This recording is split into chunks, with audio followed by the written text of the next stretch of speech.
中国出口神话崩塌的警钟已经敲响。就在北京方面还在自欺欺人地喊着复苏的口号时，中国海关总署公布的最新数据，无情揭开了遮羞布。8月中国出口仅同比增长 4.4%， 远低于预期的 5.5%， 创下6个月来新低。3220亿美元的出口额看似庞大，但在实际经济逻辑下却是虚弱的哀嚎。进口仅增长 1.3%， 比前一个月的 4.1% 大幅下滑，更是宣告了内需彻底失血。这一切不过是噩梦的开始。别忘了，中国曾经靠着美国市场吃肉喝汤。美国一度每年吸收超过4000亿美元的中国商品，是支撑中国外贸繁荣的绝对支柱。可如今，这一切正在土崩瓦解。数据显示，2025年8月，中国对美出口暴跌 33%， 已经连续5个月出现2位数降幅。与此同时，中国运往美国的集装箱船数量也在迅速锐减。花旗银行的报告显示，截至9月3日的15天里，中国商品出口同比下跌了 24.9%， 而前一周的降幅是 12.4%， 短短2周，跌幅竟然翻倍，这是怎样的绝望？而背后更致命的是关税铁锤。美国对中国商品征收的 30% 关税已经让无数企业叫苦连天。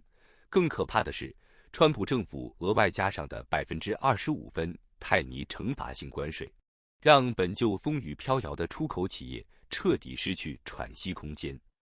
经济学家警告，一旦关税提高到 35% 以上，中国出口商将难以存活。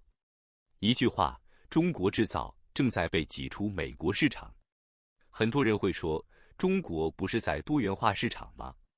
对东南亚出口增长 23%， 对非洲出口增长 26%， 对欧盟增长 10%。看上去很美，但残酷现实是，全世界加起来也替代不了美国的消费力。别忘了，美国民众消费占 GDP 的 70%， 仅美国1年就能吞下几千亿美元的中国商品。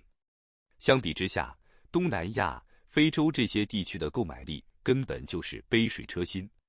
更讽刺的是，为了抢这些市场，中国企业拼命压价，结果就是出口额看似增长，利润却在雪崩。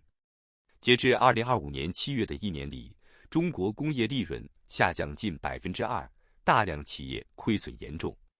这是一场赤裸裸的老鼠赛跑，出口商们拼命奔跑，却发现前面根本没有终点，只有无尽的深渊。很多专家说，中国可以靠消费升级来对冲出口下滑。可是现实呢？数据显示，自2020年以来，消费对经济增长的平均贡献率不断下滑。2015至2019年 62.7%， 2020至2024年仅 39.8%。更离谱的是，中国家庭储蓄率在2024年突破历史新高，达到 55%。这意味着老百姓宁愿把钱存在银行，也不敢消费。为什么？因为没有安全感。失业潮汹涌，2025年应届毕业生人数超过1200万，但就业岗位却骤减。大量年轻人只能躺平，成为全职子女，靠父母养活。社会保障缺失，医保、养老形同虚设，民众只能存钱自保。结果就是一个怪圈，百姓没钱消费，企业卖不出货，利润下滑，裁员潮扩大，百姓更不敢花钱。这就是中国所谓的内循环，不过是一场纸上谈兵的笑话。要理解中国经济的畸形，就必须看清它的结构。美国消费占 GDP 约 70%， 中国消费不到 40%， 投资高达 45%， 净出口金额异常庞大。北京方面痴迷投资，因为它能立竿见影地把 GDP 数字做上去。买块地，建个厂，造几条生产线，马上 GDP 就漂亮的增长。至于这些投资是否有效，能不能创造真实的财富？能不能改善老百姓生活？没人关心。2025年，中国预计发行1.3万亿人民币超长期特别国债，其中8000亿用于两重工程，5000亿用于两新计划。听上去很宏大，但本质上还是老套路，砸钱搞投资。问题是，中国早已过度投资，全世界没有哪个国家会有这么多同时能赚钱的投资项目。投资越多，僵尸企业越多，债务雪球越滚越大，最终留下的只是空心化的产业和压垮金融体系的债务黑洞。美国正要早就多次喊话，中国必须转型，把经济模式从投资、出口导向转向消费驱动。可现实呢？这条路在中国永远走不通。为什么？因为这是一个体制死结。中国优先发展投资和出口，因为这两样更容易受到政府的直接控制。消费呢？它掌控不了。老百姓的钱袋子是自由的，他怕的就是百姓自由。数据最能说明问题。美国民间消费占 GDP 70%，民间投资约17%。中国民间消费不到40%，投资却高达45%。这种极度失衡的结构不是偶然，而是北京方面刻意营造的。他要的不是百姓幸福，而是政权安全。伟大、光荣、正确，怎么可能承认自己错了？他只会继续投资，继续出口，把所有危机归咎于美国的阴谋。换句话说，北京方面的逻辑只有一个：宁可让全国人民勒紧裤腰带，也要保住他的数据和面子。全球大多数国家刺激消费，是直接把钱发到老百姓手里。美国在2020年疫情爆发后，立刻动用万亿美元规模的财政补贴，家庭和中小企业直接拿到现金。结果，美国消费迅速反弹，带动经济复苏。而中国呢？他的钱只敢投给企业，发给国企，指望这些企业多请员工，再让员工消费。问题是，这种模式直接制造出无数僵尸企业，产品卖不出去，价格上不来，利润不足，银行贷款还不上，最后变成债。政府只能压低利率，让银行继续放贷，债务雪球越滚越大。中国债务水平早已突破危险红线。国际清算银行数据显示，中国的总债务规模已经超过 GDP 的300%，比美国还高。这种病态的投资刺激，其实就是慢性自杀。它表面撑住了 GDP， 实际上掏空了未来。中国吹嘘所谓的科技强国，可是翻开账本就会发现，全是泡沫。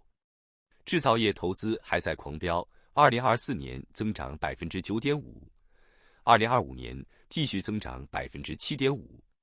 可是这些钱真投到了未来科技吗？没有。真正能改变世界的，从来不是砸钱。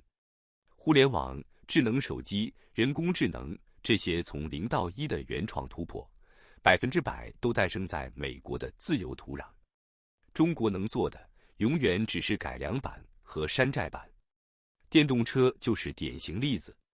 过去几年被吹上天，可如今呢？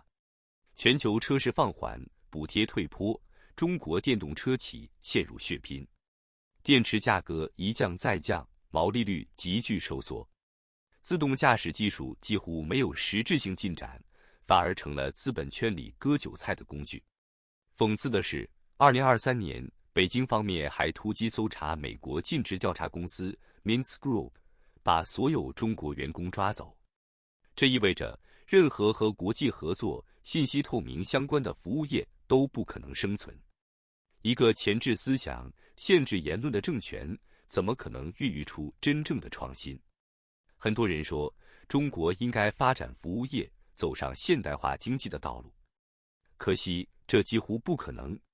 看看过去几年发生了什么：教培行业被一夜摧毁，数百万从业者失业；金融业被严控，资本市场失去活力；外资咨询、审计、尽职调查公司被查封，外企信心崩溃。服务业需要自由和开放的制度环境，可在中国，连一篇文案都可能被扣上辱华的帽子。这意味着什么？意味着服务业根本没有成长的土壤，剩下的所谓服务业只剩修手机、修家电这种生产性服务。可笑的是，中国却把这种小打小闹当成新增长点。2025年的中国家庭活得比任何时候都惨，家庭储蓄率55%，创历史新高，消费贡献率不到40%，彻底掉队。大学生就业难，越来越多人沦为全职子女，失业潮扩散，农民工反向无工可打，国家不给安全感，百姓只能靠自己。年轻人不敢结婚，不敢生娃，不敢买房，不敢消费。中国的所谓14亿人口红利，正在一步步变成14亿人的负担。所有专家的结论都一致，中国这种畸形的模式不可能长期持续。短期它还能靠债务、靠投资、靠数据粉饰繁荣，长期它必然走向崩溃。因为出口市场在丧失，美国市场不可能替代，内需无法提振，消费被体制压制，投资严重过度，债务雪球越滚越大，科技无原创，服务业无未来，中国经济模式的唯一命运就是崩溃。这不是危言耸听，而是历史规律。2025年8月的出口数据只是一个警钟，它敲碎的不仅是数字的幻想，更是中国经济最后的遮羞布。美国市场的大门正在关闭，国内消费的引擎熄火，投资绑架的繁荣走向破产。这一切加起来就是一个结论：中国正在滑向一条不归路。